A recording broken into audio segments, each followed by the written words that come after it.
Amis téléspectateurs, bonjour. Vous êtes sur le plateau de l'Afrique demain. Demain l'Afrique aujourd'hui. Nous allons aborder un sujet important. Un sujet sur ce qui est utilisé comme arme de guerre. L'Afrique, une zone de guerre. Le viol est utilisé comme arme de guerre en relation avec les minerais du sang que les multinationales cherchent et bien entendu exploitent, surtout dans la zone de Grand Lac. Pour en débattre, nous avons deux candidats qui viennent de loin. À ma droite, Madame, Son Excellence, Madame Justine Poyo-Kassavobou. Vous êtes ministre résident, ambassadeur honoraire à Bruxelles, Belgique. Vous venez de la Belgique. Donc on voit d'ailleurs, vous avez paré sur votre tête le drapeau belge, il me semble bien. C'est tout à fait involontaire. Involontaire. À ma gauche, nous avons le docteur Georges Aloula, qui est candidat aux élections présidentielles en RDC en 2016. Vous venez de Washington. Alors, Washington, quand on parle de Washington, de multinationales, on va aborder ce sujet-là tout de suite. Je commence par notre ambassadeur. Madame l'ambassadeur, dites-moi, qu'est-ce qui se passe réellement en RDC par rapport au viol qui est utilisé comme arme de guerre avec au moins entre 5 à 8 millions de morts aujourd'hui en RDC. Qu'est-ce qui se passe réellement? Bon, écoutez, je crois que c'est une très très bonne question, mais ça nous plonge directement dans la problématique de la géopolitique et surtout dans la problématique aussi de l'émancipation de nos pays. Lorsque vous dites que l'Afrique et particulièrement la RDC, zone de guerre, observons tout d'abord qu'en Afrique et encore moins en RDC, on fabrique des armes. Donc les armes viennent bien des pays développés, donc de la communauté internationale est directement impliquée. Alors ces guerres que nous n'avons jamais souhaitées, il faut tout de même constater que ça s'appuie sur effectivement la richesse de nos contrées. Et nous pourrions même ici faire un parallèle entre la situation politique de nos pays, la situation chaotique, la déstabilisation de nos pays. Et si vous prenez le cas du Congo, c'est tout à fait alarmant. On parle de cette guerre, on parle de la violation massive des droits de l'homme, on parle du viol des femmes, mais on ne pointe pas les commanditaires de ces massacres, les commanditaires de cette déstabilisation. Et moi, je vais le faire ici. C'est-à-dire que c'est quand même le Rwanda qui est instrumentalisé par la communauté internationale pour perpétrer ces guerres, pour perpétrer cette déstabilisation de la République démocratique du Congo. Alors, vous savez, quelle a été la stratégie? Vous avez fait référence à ma participation au gouvernement de M. Laurent Désiré Kabila. Il faut se souvenir qu'il est arrivé avec l'aide des Rwandais et des Ougandais. Et quelle était la stratégie de nos agresseurs, de ceux qui occupent notre pays aujourd'hui? Eh bien, c'était tout simplement d'occuper le Congo, de faire régner l'empire Tutsi et puis de vendre à la communauté internationale le génocide parce qu'évidemment il fallait cultiver la culpabilité de la communauté internationale par rapport à ce qui s'est passé au Rwanda. Et donc, c'est-à-dire le génocide de Rwanda de 1994. Bien sûr, il y a quand même un bénéficiaire de ce génocide, il faut quand même pas se le cacher. Et donc Kagame a mis une politique de pouvoir occuper notre pays, mais par les rébellions, donc en organisant à répétition des rébellions, de manière à ce que toutes ces rébellions puissent massacrer notre population et puissent aussi diminuer les effectifs démographiques de notre pays, de manière à ce que l'occupation devienne effective et naturelle. Et donc, ce qui était possible par les rébellions pouvait donc permettre cette infiltration, cette occupation. Et lorsque les rébellions devaient accuser un certain déficit d'efficacité, eh bien, on devait maintenant perpétrer des viols, massacres des femmes et donc diminuer le taux de fécondité des femmes congolaises de manière à ce qu'il y ait moins de Congolais à l'avenir pour qu'on puisse mieux implanter la politique Tutsi donc à l'avenir. Et donc, c'est notre congolité qui souffre aujourd'hui. Votre congolité qui souffre aujourd'hui. Alors, Monsieur Aloula, quand on regarde l'étude du GIEC, un groupe de recherche sur le Congo, on peut s'en apercevoir qu'il y a plus de 65 rébellions, groupes armés en RDC. Comment on peut imaginer cela, 65 groupes armés? Les groupes armés qui sont là sont directement ou indirectement lié à toutes les grandes puissances, à toutes les multinationales dans le monde, qui cherchent à accéder aux matières premières. Donc ça veut dire que avec cette situation de déstabilisation, on vide nos territoires, comme vient de l'indiquer l'ambassadeur Poyo Kasavubu. On vide nos territoires, on remplace dans ces territoires, là où les maisons ne sont pas brûlées totalement par la population Tutsi ou des populations rwandaises, qui fait qu'avec ces troubles, on vide les endroits pour pouvoir faire de l'exploitation minière, envoyer les ressources comme le coltan sur le marché à travers Kigali et Kampala, ce qui fait qu'aujourd'hui, le coltan qui est distribué sur la terre entière sort de la RDC pratiquement gratuitement pour ces multinationales qui font des intérêts. Comme on peut le... téléphone. Je montre ce téléphone parce que ça représente le sang congolais, le sang du peuple congolais, près de 12 millions de morts. Les chiffres, ce que le Congo est en train de vivre, c'est un génocide. Avec toutes les tueries que nous sommes en train de vivre en RDC, c'est un véritable génocide. Le président de la République démocratique du Congo, Joseph Kabila, n'a fait aucune mention de ces génocides, alors que Paul Kagame, avec 800 000 morts, a fait un grand marché à travers la terre entière. Son fonds de commerce. Son fonds de commerce. Et nous, 12 millions de morts, c'est pour ça que je montre ce téléphone pour dire qu'avec plus de 6 à 7 milliards de téléphones, et aujourd'hui, on ne va pas s'arrêter au téléphone portable dans nos véhicules, les GPS, tout ça, c'est à partir du sous-sol congolais.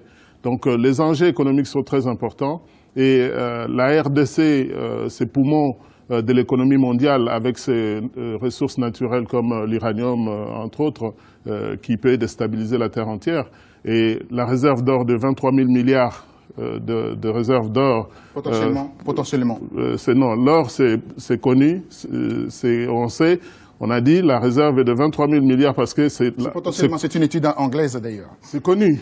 Oui. On connaît où ça se trouve. Les gens, ils n'ont pas lancé les chiffres en l'air. C'est basé sur des analyses et des études géospatiales qui permettent de définir ces volumes. Et alors, vous avez des outils aujourd'hui en RDC, un outil, le rapport mapping de 2010, octobre 2010. Ces rapports vous permettent aujourd'hui de saisir de grandes instances afin que les commanditaires soient poursuivis, multinationales et les pays voisins. Comment on peut imaginer cela, Madame Mais on peut imaginer cela tout simplement si justement ces multinationales qui quand même sont localisées dans des pays bien identifiés sont quand même un peu remises en ordre. 85 multinationales qui opèrent en RDC. Oui, c'est vrai. Et alors, moi, je pense que, justement, l'impunité, c'est parce que c'est finalement de cela qu'il s'agit. Ça ne doit pas simplement concerner les dictateurs en Afrique, mais ça doit aussi concerner la fin de l'impunité, plus exactement. Ça doit aussi concerner ceux qui viennent déstabiliser nos pays. Alors, évidemment, comment est-ce qu'on peut y parvenir? Mais d'abord, par la recherche... L'outil que vous avez, vous êtes ambassadeur, vous êtes diplomate.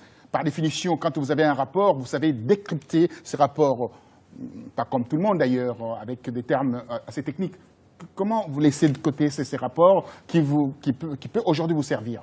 Mais non, on ne laisse pas ce rapport de côté. Il faut tout de même, il ne faut pas mettre la charrue avant les bœufs. Il faut observer que systématiquement, lorsque les Congolais s'organisent, et c'est le cas depuis ces 10 dernières années, lorsque les Congolais s'organisent pour essayer de mettre de l'ordre dans leur pays, pour qu'il y ait des élections démocratiques, parce que c'est parfois aussi la voie par laquelle on peut réhabiliter les choses, pour qu'on puisse remettre un petit peu d'éthique dans la gestion des affaires de l'État, eh bien, vous avez tout de suite une interférence extérieure qui vient déstabiliser ce jeu. Il suffit de regarder ce qui se passe aujourd'hui. Nous voudrions bien mettre au pilori ceux qui sont commanditaires de cela pour qu'ils puissent se conformer au code des investissements, pour qu'ils puissent se conformer à la transparence. Mais alors, pardonnez-moi, nous allons suivre un petit reportage qui nous montre en fait une planimétrie, l'image de ce qui se passe réellement dans l'Est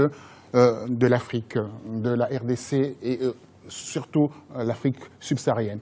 Suivez ces reportages.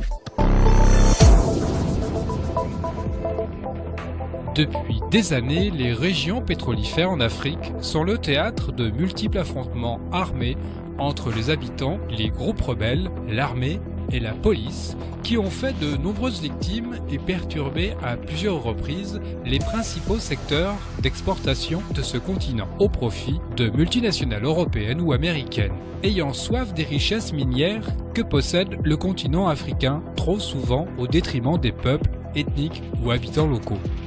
Mais pourquoi avons-nous besoin de ces richesses minières? Un exemple concret, le Congo. Le sous-sol congolais est riche en cobalt, matière indispensable dans l'industrie de l'électronique, la fabrication des téléphones portables ou autres ordinateurs. Aujourd'hui, il n'est plus possible de cacher à la communauté internationale le mécontentement de la population et des nouvelles générations d'Africains face à la pauvreté, à la pollution et à des mesures de sécurité musclées, ayant pour seul et unique but de plier les richesses de ce continent pour le développement économique et industriel de l'Europe et des USA. Pourtant, ces richesses considérables n'ont guère amélioré la vie de la population locale. Bon nombre de ses habitants de la région estiment que les pouvoirs publics, l'armée et les compagnies pétrolières étrangères ne font quasiment rien pour remédier à la situation. Et même mieux, la communauté internationale a plutôt intérêt à ne rien faire et à entretenir la pauvreté et les combats dans ces régions, permettant ainsi le pliage des ressources à moindre coût financier, quitte à tuer la population locale dont la vie n'a aucune valeur face au marché financier. Pour parvenir à la paix et au développement sur le continent, les Africains et leurs partenaires internationaux s'efforcent de plus en plus de rompre le lien qui existe entre conflits et richesses naturelles, en suscitant des convoitises ou en finançant des opérations militaires. Les ressources naturelles ont joué un rôle négatif dans plusieurs des guerres les plus sanglantes en Afrique. Il est difficile de réglementer l'activité minière, l'exploitation des forêts et autres industries extractives, souvent sous contrôle de groupes rebelles armés ou de mafias locales. D'après une étude effectuée en 2014 à l'Université de Québec, à Montréal, par un groupe de recherche sur l'industrie minière africaine, les politiques d'austérité économique recommandées par le FMI et la Banque mondiale pendant les années 1980 à 1990 ont généralement affaibli la capacité de nombreux États africains. Bien que ces politiques aient été en partie modifiées en vue de consolider les institutions publiques, les récentes réformes des réglementations de l'industrie minière et des investissements en Afrique ont octroyé aux sociétés minières des avantages qui ont eu tendance à favoriser la réduction de l'assiette fiscale des États, ainsi que de ses capacités de surveillance et d'application de réglementation, et, par conséquent, de sa légitimité et de sa souveraineté. Pour preuve, les anciennes colonies françaises, malgré leur indépendance, sont contrôlées indirectement par l'Élysée. Et c'est le gouvernement français qui choisit les présidents qu'il souhaite mettre en place dans ces anciennes colonies afin de protéger les intérêts de la France et de ses multinationales, justifiant la présence de l'armée française officiellement pour combattre le terroriste, mais aussi et surtout défendre les intérêts économiques de l'Élysée. Les jeunes générations d'Africains ont bien compris le potentiel de la richesse de leur territoire et souhaitent récupérer cette manne financière. Mais face à cette révolte naissante, la France, l'Union européenne et l'OTAN déclenchent des conflits entre ethniques pour protéger leurs intérêts.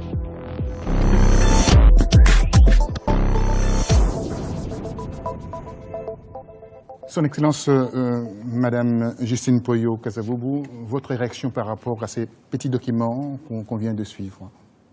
Mais vous vous rendez bien compte que les multinationales qui pourvoient ces matières premières, qui les transforment pour qu'on en fasse des ordinateurs ou des appareils de téléphone portable, eh bien, se nourrissent donc facilement de la misère, parce qu'on a quand même bien vu que c'est sur la misère des peuples africains, en tout cas du peuple congolais, qu'on obtient ces matières premières à vil prix. Donc ça veut bien dire que pour que ces multinationales puissent continuer à prospérer, mais c'est presque dur de le dire, elles doivent encore entretenir plus de misère encore. Alors, ça nous fait réfléchir sur la responsabilité aussi des pays occidentaux quant à cette situation. On va y revenir par rapport aux pays occidentaux, donc ce qu'on appelle, par exemple, en RDC, l'ancienne colonie, la Belgique. On va en parler. Et votre réaction par rapport à ces petits documents qu'on vient de suivre, là on voit la France qui instrumentalise les guerres, les conflits, etc. Et on peut observer par rapport à cela, d'après un dernier rapport que j'ai sous les yeux, à peu près 500 000 morts chaque année au niveau de tensions, de guerres instrumentées. Ce documentaire dit un peu de tout et qui pose le problème stratégique, qu'est-ce qu'on doit faire? Parce que c'est l'Afrique demain, tous ces jeunes Africains qui accèdent aujourd'hui à l'Internet, à la téléphonie mobile, sont plus informés que nous ne l'étions il y a une dizaine d'années. Donc on voit des groupes de jeunes pouvoir commencer à chercher à répondre à cette question. L'histoire ne doit pas oublier que la colonisation a duré pour la RDC 75 ans et qu'à partir de 1959, les trop-pleins de la souffrance et de tout ce qui s'est passé a fait que nos parents se sont levés pour dire stop. Et nous sommes sur le même point. C'est-à-dire qu'aujourd'hui, avec près de 12 millions de morts, un pays comme la RDC, il n'y a pas d'électricité, pas d'eau potable, ça devient difficile à supporter. Quand on voit les images des Béni encore récemment avec toutes ces tueries, tout ça se trouve dans l'est de la RDC, il faudra dans les Nord Kivu. Alors, il faudra bien préciser. Ça crée un sentiment 400 morts le mois dernier. Et ça crée un sentiment de révolte, Roger, qui est totalement difficilement à supporter. Son Excellence, son ambassadeur, dites-moi, vous êtes ministre résident à Bruxelles. Alors, Bruxelles, quand on parle de Bruxelles, le carré Schuman, là où il y a des lobbyistes, deuxième capitale des lobbyistes après New York. Alors, comment on peut dire? Par rapport à ce point de concentration, également de multinationales, et également la Belgique où vous êtes résidente.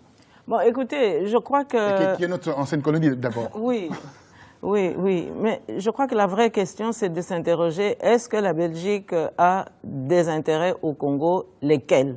Et si ces intérêts sont des intérêts de toute la Belgique ou bien d'une certaine Belgique. Parce qu'il faut savoir que la différence entre 1960, quand nos pères fondateurs ont obtenu l'indépendance, et aujourd'hui, c'est qu'à l'époque, nous avions une Belgique unitaire, si j'ose dire. C'est-à-dire que les Flamands et les Wallons pratiquaient la même politique. Or, aujourd'hui, nous avons affaire à une Belgique fédérale, et donc vous avez les Flamands qui se détournent aujourd'hui de l'Afrique parce qu'ils voudraient aller beaucoup plus vers les pays anglo-saxons, par exemple, en fait, les pays qui étaient colonisés par l'Asie du Sud-Est, par exemple. Et donc, vous avez une pratique de la politique étrangère en Flandre qui n'est pas toujours fixée sur les mêmes intérêts que la pratique de la politique étrangère par les Wallons.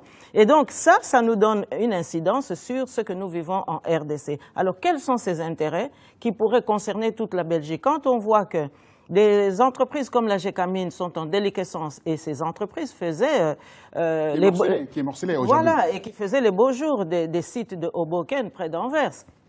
Alors on peut se demander quels sont vraiment les intérêts que la Belgique défend encore aujourd'hui. Parce que, politiquement parlant, il y a encore une certaine Belgique qui s'intéresse à la politique du Congo, pas simplement aux intérêts économiques. Laquelle Belgique? Mais écoutez, je crois qu'aujourd'hui, nous pouvons situer parmi les entités fédérées du Royaume de Belgique aujourd'hui... Des libéraux? En tous les cas, c'est la coalition aujourd'hui au pouvoir, et c'est une coalition libérale socialiste qui différencie de l'époque précédente où nous avions une coalition sociale chrétienne socialiste et qui était beaucoup plus portée vers le changement démocratique en République démocratique du Congo. Or, aujourd'hui, on tend à constater que les problèmes du Congo sont perçus et sont encore, je dirais, sujets à préoccupation par rapport à la manière dont cette coalition s'occupe du Congo. Et donc, moi, je crois que le vrai problème, c'est de se poser la question si tous les Belges défendent les mêmes intérêts ou si c'est un groupe de Belges qui défendent leurs intérêts, mais qui profitent de l'État belge pour pouvoir les défendre. C'est là, je crois, que se situe le nœud du problème. Monsieur le docteur Georges Alula, Washington, centre névralgique au niveau des affaires et au niveau aussi Maison Blanche, etc.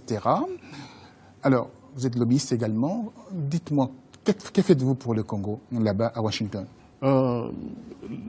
Quand j'ai parcouru les États-Unis, 2, 3, 4 rencontres en 2006, 2005, dans le cadre de ma campagne pour la présidentielle de 2006, je me suis rendu compte que j'ai parlé au mur quand je parlais de la RDC. C'était un inconnu. Donc, ce qui m'a poussé après à écrire ce livre en anglais, Les génocides économiques ignorés en République démocratique du Congo, on utilise le sexe comme arme de guerre.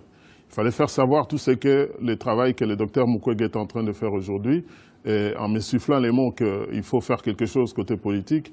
Donc j'ai pris ça, j'ai traduit ça dans les livres et j'ai même forcé les Nations Unies à publier le rapport mapping parce que je les ai intégrés de 2010, que je les ai intégrés dans mon livre qui est sorti en 2009.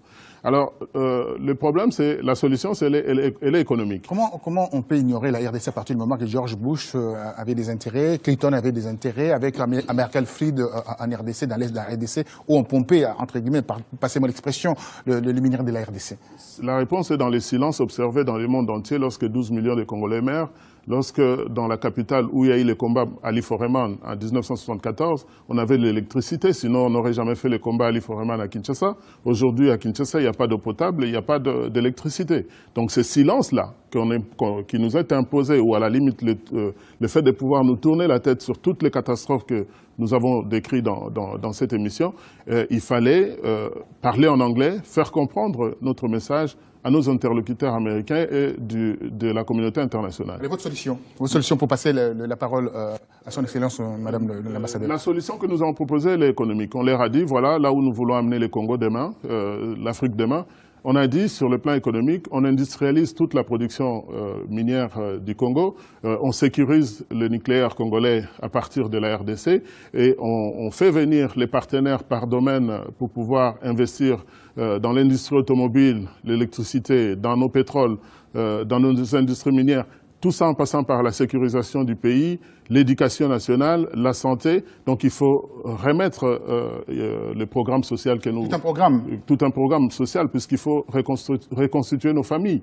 Donc nous avons présenté ce programme qui a été validé par le département du Trésor et je pense que pour l'Afrique de demain, la RDC, au cœur de l'Afrique, sera le départ du boom économique que l'Afrique attend. Et ça intéresse nos partenaires américains ou du marché économique mondial. Alors, 2 minutes pour partir. Kabila, 14 ans, le président de la République de la RDC, 14 ans au pouvoir. Il y a le silence assourdissant de ces présidents. Comment il y a une complicité, il y a un compromis avec la communauté internationale par rapport à ce qui se passe dans l'Est de la RDC? Mais il y a certainement des complicités parce que tout le monde n'est pas propre non plus au sein de la communauté internationale. Ça, il faut quand même se le dire.